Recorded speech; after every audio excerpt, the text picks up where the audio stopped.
히브리서에 대해서 배워보도록 하겠습니다. 히브리서는 유대교로 돌아가려는 유대인 그리스도인들에게 예수 그리스도의 우월성과 완전성을 제시하고 소망과 인내로 그들의 신앙을 지키도록 권면하기 위해서 기록되었습니다. 저자는 미상이고요.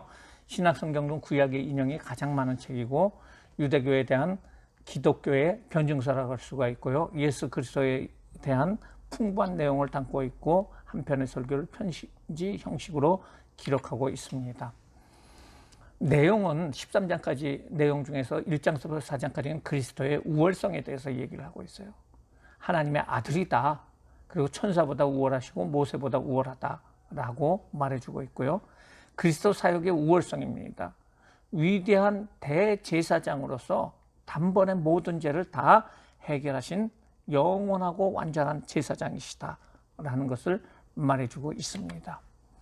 그리고 그리스도인의 우월성입니다. 믿음의 증인들이 많이 있다는 거죠. 그 조상들처럼 믿음의 선진처럼 믿음을 지키라고 권면을 해주고 있습니다.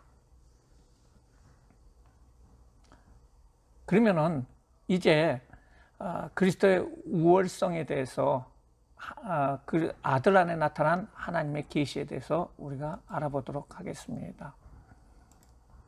먼저는 1장을 보도록 하겠습니다.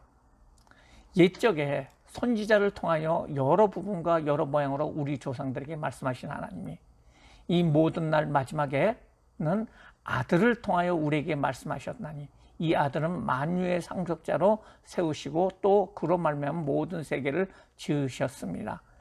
이는 하나님의 영광의 강체시요 본체의 형상이시며 그의 능력의 말씀으로 만물을 붙잡으시고 죄를 정케 하시고 높은 곳에 계신 지극히 크신 이의 우편에 앉으시니다. 하나님께서는 여러 방식으로 자신을 선지자를 통해서 구약에 계시를 했습니다. 그러나 마지막 때에는 예수 그리스도를 통해서 완전하고 명확하게 계시하는데요. 예수님은 하나님의 본체시며 명확한 형상이시며 만물을 다스리시고 죄를 정결케 하시고 하나님의 우편에 계신 분이 바로 예수 그리스도다라는 것을 말해주고 있습니다. 다시 말해서 예수님은 하나님의 아들이다라는 것을 말해주고 있고요. 두 번째로 말해주고 있는 것은 바로 예수님은 천사보다도 우월하시다는 거죠. 그 당시에 많은 유대인들이 천사를 숭배를 했습니다. 천사가 최고라고 생각을 했어요. 그러나 그 천사들보다도 더 우월하다는 것을 말해주고 있습니다. 4절 말씀에 보면 그가 천사보다 훨씬 뛰어남은 그들보다 더욱 아름다운 이름을 기업으로 얻습니다. 우월하시다는 거죠. 그가 마다들을 이끌어 세상에 다시 들어오게 하실 때에 하나님의 모든 천사들을 그에게 경배할지어다 말씀하셨습니다. 그리스도께서 오실 적에 천사들은 그냥 경배의 대상이라는 거죠. 그리스도를 경배하는 대상이라고 얘기를 하고 있고요. 14절 말씀에 보면 모든 천사들은 섬기는 영으로 구원받은 상속자들을 위하여 섬기라고 보내심을 받았다라고 얘기를 하고 있어요. 예수님의 신성에 대해서 얘기를 하고 있습니다. 천사보다도 훨씬 우월하신 예수님, 예수 그리스도에 대해서 얘기를 하고 있고요. 그러면서 얘기를 하기를 2절 말씀에 보면 천사를 통하여 하신 말씀이 견고하게 되어 모든 범죄한 것 순종하지 아니함이 공정한 보응을 받았거늘. 사람들이 과거에 천사를 통해 준 말씀, 율법을 그 말씀을 받고도 지키지 않아 가지고 징계를 받은 것을 구약 성경에 많이 말하고 있는데 하물며 하나님이신 예수님께서 주신 구원의 말씀을 인간이 등한시한다면은 어찌 준엄한 징계가 따르지 않겠느냐. 이걸 우리가 이같이 큰 구원을 등한시 여기면은 그 믿음을 등한시 여기면 어찌 그 보응을 피하리요. 이 구원은 처음에 주로 말씀하신 바요. 하나님 말씀하신 바요. 들은 자들이 우리에게 확증한 바니다. 그 사도들이 우리에게 확증한 것이다 라는 것을 말해주고 있어요. 그러면서 5절 말씀서부터 18절까지 말씀해 보면은 예수님의 인성에 대해서 얘기를 하고 있어요. 만물을 그 발 아래 복종케 하셨느냐 하셨을 때 만물로 그에게 복종케 하셨은즉 복종하지 않는 것이 하나도 없게 하셨은즉 우리에게 만물이 모든 것에 복종하려나 하였다는 거죠. 오직 우리가 천사보다 잠시 동안 못하게 하심을 입은 자 곧 죽음의 고난 받으심으로 말미암아 영광과 존귀로 관을 쓰신 예수를 보니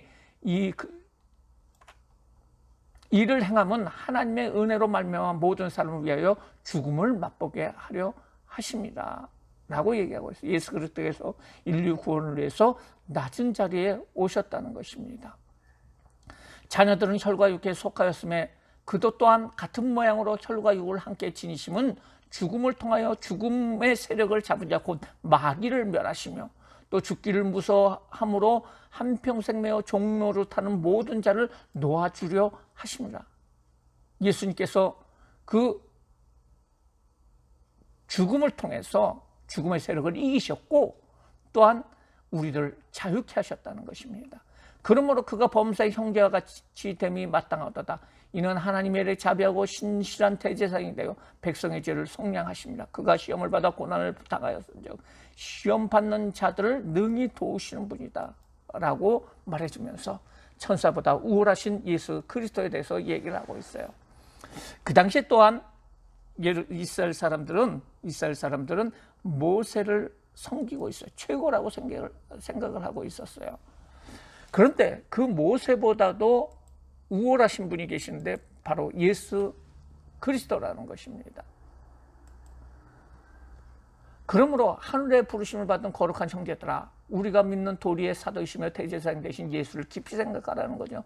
그는 자기를 세우신 이에게 신실하시기를 모세가 하나님 집에서 한 것 같이 하셨으니 그는 모세보다 더욱 영광을 받을 만한 것이 마치 집 지은 자가 그 집보다 더 존귀한 것 같으니라. 모세는 율법을 전달한 위대한 인물이지만 예수님은 모세보다 우월하시다는 것이죠. 그러면서 얘기합니다. 그리스도는 하나님의 집을 맡은 아들로서 그같이 하셨을 때 우리가 소망의 확신과 자랑을 끝까지 붙잡고 굳게 잡고 있으면 우리는 그의 집이다 라고 얘기하고 있어요.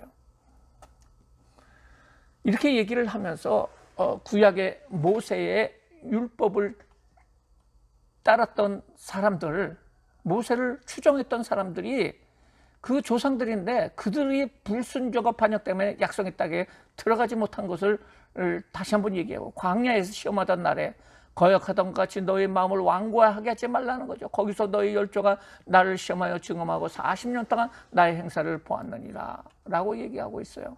이렇게 얘기를 하면서 12절 말씀에 형제라 너희는 삼가 혹 너희 중에 누가 믿지 않은 악한 마음을 품고 살아계신 하나님께서에게서 떨어질까 조심하라. 오직 오늘의 일컫는 동안 매일 피차 권면하며 너희 중에 누구든지 죄의 유혹을 완고하게 되지 않도록 하라는 거죠. 그래서 끝까지 믿음을 굳건히 붙잡으라 라고 말하면서 모세보다 우월하신 예수 그리스도에 대해서 말해주고 있습니다. 또한 공고를 해주고 있습니다. 뭐라고 얘기하냐면 말씀을 따라 예수님께 나가라는 거예요. 이런 우월하신 예수님 앞에 나가라는 거죠. 4장 12절 말씀에 보면은요, 하나님의 말씀은 살아있고 활력이 있어 좌우의 날선 어떤 것보다 예리하며 혼과 영과 및 관절과 골수를 찔러 쪼개까지 하며 또 마음의 생각과 뜻을 판단하시느냐. 하나님 말씀은 인간의 죄악을 다 드러나게 하신다는 것이요. 지으신 이가 하나도 그 앞에 나타나지 않음이었고 우리의 결산을 받으실 이의 눈앞에 만물이 벌거벗음같이 드러나니라. 이렇게 얘기하고 있고요. 그러므로 우리가 큰 대제사장이 계시니 승천하신 이 곧 하나님의 아들인 예수라. 우리가 믿는 도리를 굳게 붙잡아라. 하나님의 말씀 예수 그리스도를 하나님이 세상을 이처럼 사랑하사 독생자를 주셨으니 이는 저를 믿는 자마다 멸망치 않고 영생을 얻게 하려 하심이라 라고 말씀하신 요한복음 3장 16절에 이 말씀을 굳게 붙잡으라는 거죠. 우리에게 있는 이 대제사장은 우리의 연약함을 동정하지 못하실 이가 아니요 동정하신다는 거죠. 보신다는 거죠. 모든 것에 우리와 같이 시험을 받으시되 이로되 죄가 없으시다는 것이죠. 그러므로 우리는 국률하심을 받고 때를 따라 돕는 은혜를 얻게 하여 은혜의 보좌 앞에 담대히 나갈지어다. 말씀, 믿음의 도리를 굳게 잡고 국률하심을 받고 때를 따로 덮는 은혜를 얻게 해서 대제사장인 예수께 나아가라는 거죠.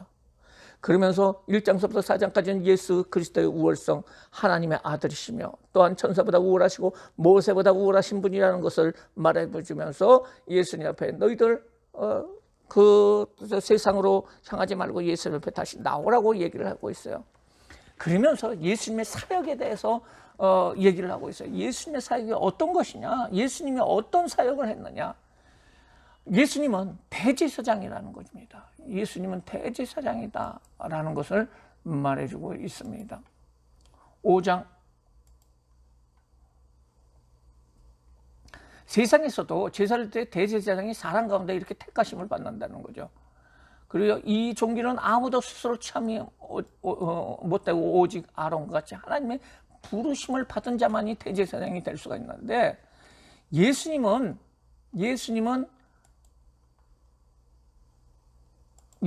바로 하나님의 부르심을 받은 직접적인 대제사장이라는 거죠. 또한 이와 같이 그리스도께서 대제사장이 되면 스스로 영광을 취한 것이 아니요 오직 말씀하시니 하나님께서 그에게 이르시되 너는 내 아들이라 오늘 내가 너를 낳았도다 하고 부르셨다는 거죠. 그러면서 그가 아들이시면서 받으신 고난으로 순종함을 배워 온전케 되었은즉 자기에게 순종하는 모든 자에게 영원한 구원이 되셨다는 거죠. 이렇게 대제사장으로 부름받은 예수 그리스도에 대해서 얘기를 하고 있고요. 그러면서 너희 믿음의 사람들아, 너희들은 믿음을 굳건히 하라는 거죠. 때가 오랬으므로 너희가 마땅히 선생이 되었어야 할 터인데 너희가 다시 하나님 말씀의 초보에 대하여 누구에게 가르침을 받아야 할 처지니 단단한 음식을 못 먹고 젖이나 먹어야 할 처지가 되었다라고 얘기를 하고 있어요. 그렇게 얘기를 하면서 이 믿음이 왔다 갔다 하는 이것을 책망하고, 그러므로 우리가 그리스도의 도의 초보를 버리고 죽은 행실을 회개함과 하나님에 대한 신앙과 세례와 안수와 죽은 자의 부활과 영원한 심판에 관한 교훈의 터를 다시 닦지 말고 완전한 대로 나가라는 거죠. 완전한 대로 흔들려가지고 이쪽에 갔다 저쪽은 맛보두고 이런 것으로 가지 말고 완전한 믿음의 자세로 나가라는 거죠. 13절 말씀해 보시면요, 하나님이 아브라함에게 약속하실 때 가르쳐 맹세한 자가 자기보다 더 큰 이가 없으므로 자신을 가르쳐 맹세하며 이르되 내가 반드시 너에게 복주고 복주며 너를 번성케 하며 번성케 하리라, 이렇게 얘기를 했다는 거죠. 하나님의 약속은 온전히 신뢰할 수 있다는 거죠. 17절 말씀에 보면 하나님의 약속은 기업으로 받은 자들에게 그 뜻이 변하지 아니함을 충분히 나타내시려고 그 일을 맹세로 보증하셨다는, 하나님이 거짓이 없으시기 때문에 맹사심으로 얘기를 해주셨다는 겁니다. 맹세함으로 얘기를 해주셨다는 거예요.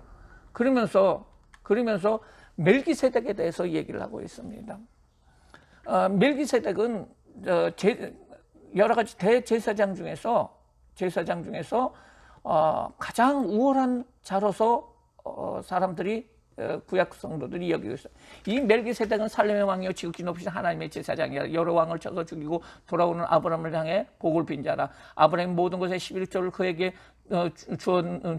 주니라. 그 이름을 해석하면 먼저는 의의 왕이라 그 다음은 살렘의 왕이라, 이렇게 얘기해요. 멜기세덱은 아브라함을 축복했고 아브라함은 11조를 바쳤다는 거죠.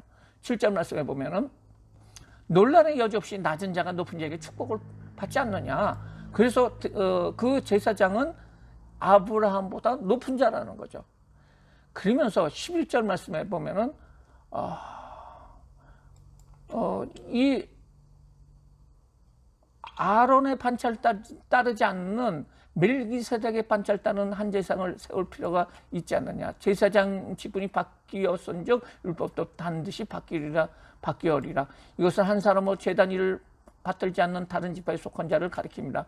우리 주께서는 유다로부터 나온 것이 분명하다. 이 지파에는 모세가 제사장에 관하여 말한 것이 하나도 없고 멜기세덱 같은 별다른 한 제사장이 일어날 것을 보니 더욱 분명하다. 그 당시 제사장은 레위 지파에서 나왔어요. 그런데 이 레위 지파가 있기 전, 모세가 있기 전 아브라함 시대 대제사장이 있었다는 거죠.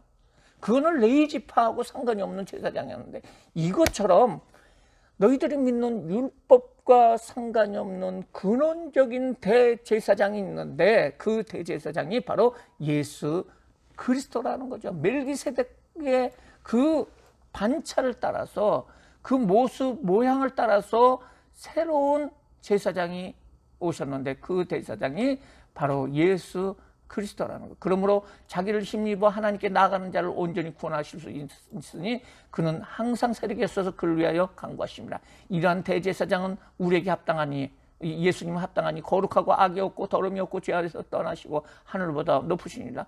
그는 저 대제사장들이 먼저 자기 죄를 위하여 죄를 위하고 다음에 죄를 위하여 날마다 제사 드리는 것 같이 할 필요가 없다는 거예요. 왜냐하면 그분 자신이, 그 대제사장 대신 예수 자신이 뭐냐면 죄가 없으시기 때문에 그렇다면, 이는 그가 단번에 자기를 드려 이루셨습니다 라고 얘기하고 있어요. 예수님 멜기세덱의 반차를 따른 대제사장으로 단번에 자기를 드려 모든 사람의 죄를 속해 주셨다는 것입니다. 그러면서 하늘 성소에 대해서 얘기를 하고 있어요.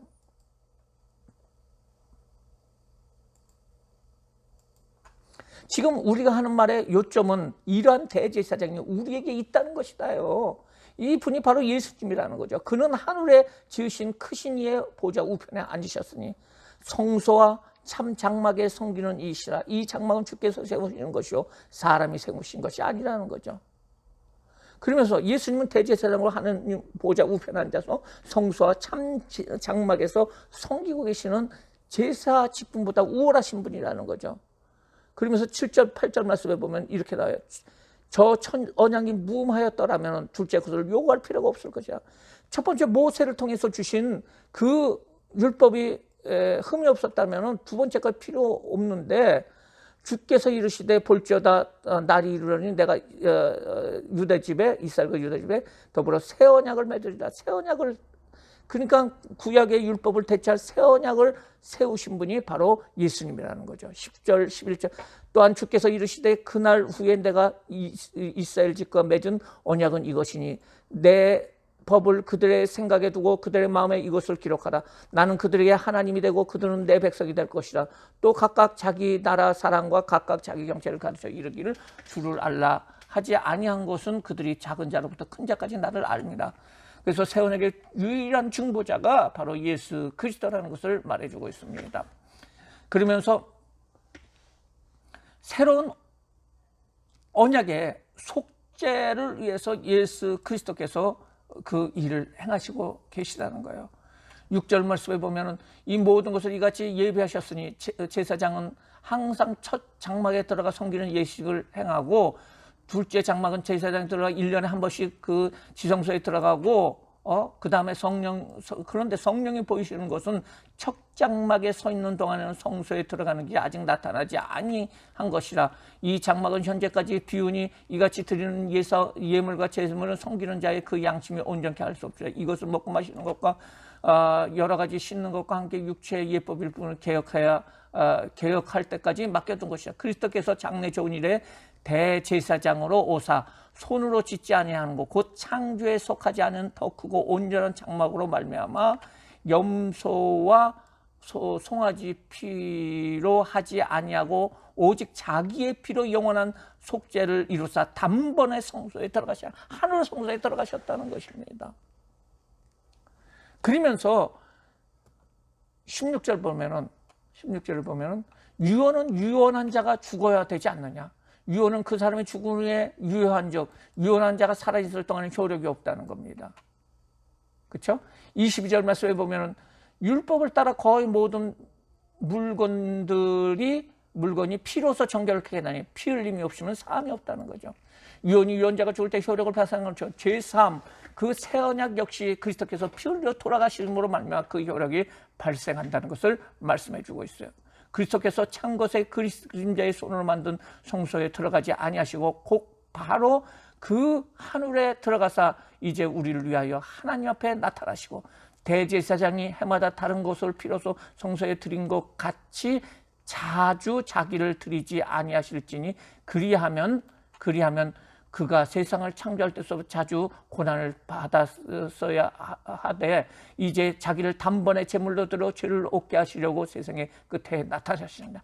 한 번 죽는 것은 사람이 정한 것이요 그 외에는 심판이라. 이와 같이 그리스도도 많은 사람의 죄를 담당하시려고 단번에 들이신 바 되었고 구원에 이르게 하려고 위하여 죄와 상관이 없이 자기를 바라는 자들에게 두 번째로 나타났었느니라. 예수님께서 우리에게 오사 우리를 위하여 하늘 성소로 들어가서 희생제물이 돼서 단번에 죄를 짊어지셨다는 말씀입니다. 그러면서 이 히브리 저자는 시편 40편 6절 8절을 인용하면서 구약의 제사, 희생 제사와 그리스도께서 드리는 완전한 제사를 대조하면서 구약의 제사들이 그 목적을 달성하지 못했다고 얘기를 하고 있어요. 3절 4절 그러나 이 제사들에게는 해마다 죄를 기억해야 하는 것이 있지 않느냐. 이는 황소와 염소의 피가 능히 죄를 없이 하지 못하느니라. 8절에 이와가 말씀하시길 주께서 제사와 예물과 번제와 속죄제를 원치 아니하시고 기뻐하지 아니하셨고 이는 다른 율법에 따라 드리는 것이다. 그 매번 드리는 것을 하나님께서 기뻐하시지 않았다는 거죠. 그거는 또 완전한 제사가 아니라는 거죠. 그런데 10절 말씀에 보면 이 뜻을 따라 예수 그리스도의 몸을 단번에 들이심으로 말미암아 우리가 거룩함을 얻었다라고 얘기하고 있어요. 14절 말씀에 그가 거룩하게 된 자들 한 번의 제사로 영원히 온전케 하셨느니라. 이렇게 됨으로 말미암아 주께서 이르시되 그날 후로는 그들과 맺은 언약이 이것이 새 언약이라는 거죠. 하시고 내 법을 그들의 마음에 두고 그들의 생각에 기록하라 하신 후에 또 그들의 죄와 그들의 불법을 내가 다시 기억하지 아니하라 하셨으니 이것을 사하여은즉 다시 죄를 위하여 제사 드릴 일이 없느니라 라고 얘기하고 있어요. 그리스도께서 드리신 완전한 제사로 말미암아 구약의 희생제사는 더 이상 필요하지 않게 되었고 새로운 마음과 생각에서 새 언약이 주어졌다는 것을 말해주고 있습니다. 이렇게 얘기를 하면서 소망을 굳게 잡으라는 거예요. 소망을 굳게 잡으라는 거죠. 소망 대신 예수 그리스도를 잡. 그러므로 형제들아 우리가 예수의 피로 힘입어 성소에 들어갈 담력을 얻었나니 그 길은 우리를 위하여 휘장 가운데 열어놓으신 새로운 길이요 휘장 그의 육체라는 거예요. 예수님께서 십자가에 죽으실 적에 그 성소에 있었던 지성소와 성소를 가로막았던 그 휘장이 그 튼튼한 휘장이 위에서부터 아래로 아래서부터 위가 아니고 위에서부터 아래로 찢어진 것처럼 예수님의 그 죽으심을 통해서 지성소는 하나님을 만나는 곳이에요. 그리고 성소는 인간이 죄를 가지고 오는 것이에요. 그곳에서 모든 것을 하나님 앞에 갈 수 있는 길이 열리게 되었다는 것입니다. 열리게 되었어요. 서로 돌아봐. 그렇기 때문에 우리는 서로 돌아봐 사랑과 선행을 격려하며 모이기를 패하는 다른 사람의 습관같이 하지 말고 오직 권하여 그날이 가까이 오므로 볼수록 더욱 그래야 할지라. 그렇기 때문에 성도들은 소망을 붙잡고 서로 격려하며 모이기에 힘쓰라고 얘기를 하고 있어요. 그러면서 여러 가지 환란이 올 수가 있습니다. 그 환란 가운데서도 굳건히 신앙을 지키라. 그러므로 너의 담담을 버리지 말라. 믿음을 버리지 말라. 이것이 큰 상을 얻게 하느니라. 너에게 인내가 필요하면 너에게 하나님이 행한 후에 약속한 것을 받게 하시는. 너희가 믿음의 천국을 소유하기 위해서는 바로 인내가 필요한 것이라는 거죠. 잠시 잠깐 동안 오시리가 오시니 지체하지 아니할 것이다. 나의 의인은 믿음으로 말미암아 살리라. 오직 믿음으로 살라는 거예요. 또한 뒤로 돌아 물러가면은 내 마음이 그를 기뻐하지 아니하시라 하셨느니라. 하나님께서 물러가면은 기뻐하시 아니하시니라 라고 얘기했다는 거죠. 우리는 뒤로 물러가 멸망하는 자가 아니요 오직 영혼을 구원하여 이른 믿음을 가진 자다라고 말을 하고 있습니다. 예수 그리스도의 사역의 우월성을 얘기하면서 오직 소망을 가지고 그리스도를 바라보라고 얘기를 하고 있습니다. 이렇게 얘기를 하면서 우리뿐 아니라 이전에 선진들로서 구약 성경에 나오는 사람들로서 또 믿음을 지켰던 사람들이 수많은 사람들이 있다는 거죠. 그들의 믿음의 신앙을 가지라고 얘기를 하고 있습니다. 11장 1절 보면 믿음은 바라는 것들의 실상이요 보이지 않는 것의 증거니 믿음은 온전한 신뢰라는 거죠. 선진들이 이로써 증거를 얻었느니라. 조상들이 증거를 얻었다. 믿음으로 모든 세계가 하나님의 말씀으로 지은 줄 우리가 아나니 보이는 것은 나타나는 것으로 말미암는 것이 아니라 믿음은 눈에 보이지 않지만 하나님 약속에 확신하는 것이다 라고 얘기를 하면서 그 믿음의 사람들을 얘기하고 있는데 믿음으로 아벨은 가인보다 더 나은 제사를 드렸다는 거죠. 그리고 또 에녹에 대해서 믿음으로 에녹은 죽음을 보지 않고 옮겨졌다는 거죠. 또 노아에 대해서 얘기를 하고 있어요. 믿음으로 노아는 보지 않는 곳에 경고하심을 받아서 경향으로 방주를 준비했다는 것입니다. 또 아브라함에 대해서 믿음으로 아브라함 부르심을 받아서 순종하며 그 땅으로 나아갔다는 거죠. 그러면서 그 아브라함 믿음에 대해서 쭉 얘기하고 또 사라의 믿음에 대해서 얘기하고 있어요. 또 그 아들인 이삭에 대한 믿음이 나오고 또 야곱에 대한 믿음, 요셉, 그리고 모세, 라합, 기돈, 바락 수많은 사람들이 바로 믿음으로 살았던 사람이라는 거죠. 그렇기 때문에 너희들은 이제 믿음으로 살아가야 된다는 겁니다. 12장 1절 말씀이요. 그러므로 우리가 구름과 같은 허다한 믿음의 증인들이 있으니 모든 무거운 것과 얽매기 쉬운 죄를 벗어버리고 인내로서 우리 앞에 당한 경주를 하며 믿음의 주여 온전케 하시는 이신 예수를 바라봐라. 그는 그 앞에 있는 기쁨을 위하여 십자가를 참으사 부끄러움을 개의치 아니하였느니 하나님 보좌 우편에 앉으시니라. 그리스도인의 삶은 장거리 경주와 같이 믿음의 증인들이 응원하고 있다는 것. 성도는 고난 중에도 믿음의 주여 온전케 하시는 예수를 바라봐야 된다는 것입니다. 그러면서 너희가 죄와 싸우되 아직 피 흘리기까지는 태어나지 않아 아직까지는 큰 고난을 받지는 아니하였다는 거죠. 성도들은 훈련을 받을 필요가 있다는 것입니다. 11절 말씀에 보면 또 이렇게 얘기가 나옵니다. 무릇 징계가 당시에는 즐거워 보이지 않고 슬퍼 보이나 후에는 그로 말미암아 연단을 받은 자들은 의와 평강과 열매를 맺느니라. 연단을 받을 때 즐거워해야 되는데 그 이유는 하나님의 사랑을 보여주는 메시지이기 때문에 그렇다는 거예요. 14절 말씀에 보면 이렇게 되면 모든 사람과 더불어 화평함과 거룩함을 따르라. 이것이 없이는 아무도 주를 보지 못하라.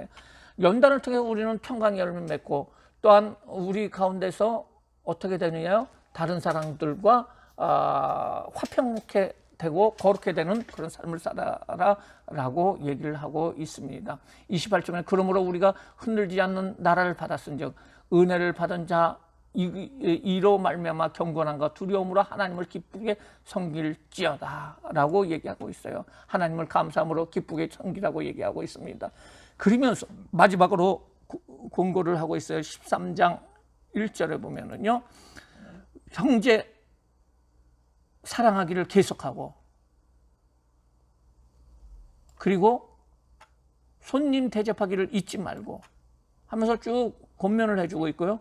하나님의 말씀을 너에게 이르고 너희를 인도하시는 자를 생각하며 그들의 행실과 결말을 주의하며 그의 믿음을 본받으라는 거예요. 먼저 믿은 자들의 그 믿음을 본받으라는 것입니다. 15절에서 그러므로 우리는 예수로 말미암아 항상 찬송의 제사를 하나님께 드리자. 그는 그 이름을 증언하는 입새의 열매니라. 그러면서 찬미 제사를 하나님 앞에 드리라는 겁니다. 그러면서 우리가 더 성숙한 믿음을 가져야 되는데 17절 말씀에 보면 너희를 인도하는 자들에게 순종하며 복종하라. 그들은 너희의 영혼을 위해서 경사를 자신을 청산하는 것 같이 하였느냐. 그들을 향하여 즐거움으로 일같이 하고 근심으로 하게 하지 말라.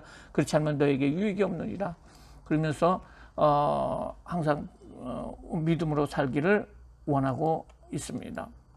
그러면서 18절에 보면 우리를 위해서 기도를 해달라라고 얘기를 하고 있고요. 20절 보면 20절, 21절 모든 선현님을 온전케 하사 자기 뜻을 행하시고 그 즐거우시는 예수 그리스도로 말미암아 우리 가운데서 이루기를 원하노라. 영광이 그에게 세세토록 있을지어다. 아멘 하면서 축복 기도를 하고 있습니다. 그러면서 22절부터 25절까지는 추가로 사람들에게 안부를 묻는 그런 모습이 나타나게 있습니다. 히브리서의 적용과 실천입니다. 예수 그리스도께서는 나를 위하여 하나님 앞에 나타나셨는데 구원받은 우리는 다른 사람을 위하여 중보자의 삶을 나누고 있습니까? 히브리서 9장 24절을 보면 그리스도께서 찬 것의 그림자인 손으로 만든 성소에 들어가지 아니하시고 바로 그 하늘에 들어가사 이제 우리를 위하여 하늘 앞에 나타나시고 중보를 하셨다는 거예요.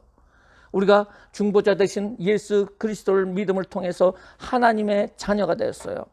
이것처럼 우리는 믿지 않는 자들 또한 형제 자매 그리고 믿는 자들 그리고 부모들 그리고 친척들, 주변 사람들을 위해서 중보해야 된다는 것입니다. 중보의 삶을 나누시는 귀한 성도님들 되시길 바랍니다.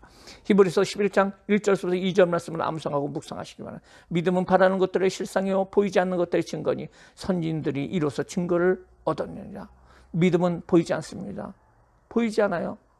그 공기가 있어요. 공기가 눈에는 보이지 않지만 있는 것처럼 믿음은 보이지 않지만은 있습니다. 예수 그리스도를 믿는 믿음을 통해서 우리가 하나님 앞에 나갈 수 있다는 것입니다. 결론입니다. 믿음이 없이는 하나님의 거룩한 백성이라 할 수 없습니다. 보이지 않는 것을 믿는 믿음이야말로 귀한 것입니다.